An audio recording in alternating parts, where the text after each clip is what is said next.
Сәлеметсіздер ме? Бүгін біз капустадан жасалған мантының рецебімен бөлісетін боламын. Видеомды көрмес бұрын каналыма тіркелуді ұмытпаңыздар.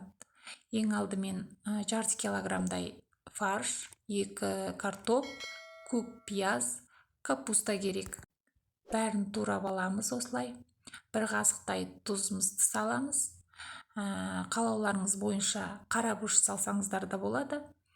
Сұйық май құйып, бәрін араластырып аламыз. Салмасы дұрыстап араласу керек. Сосын ұнымызды салып, қамырын илеуге кірісеміз. Мөлшеріне қарай ұн салып, илей бастаймыз.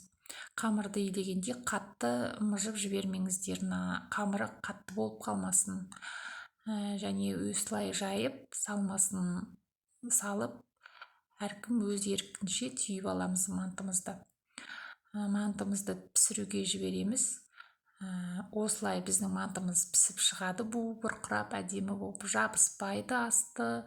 Қамыры өте әдемі болып шығады. Сіздер де менің рецебіммен жасап көрсеңіздер болады.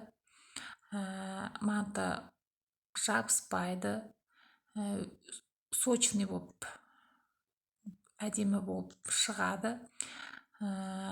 Және де менің каналыма тіркелу келіп, комментария жазып, мені қолдап кетіңіздер. Әр апта сайын менің рецептерім шығып отырады. Қадағалап жүріңіздер.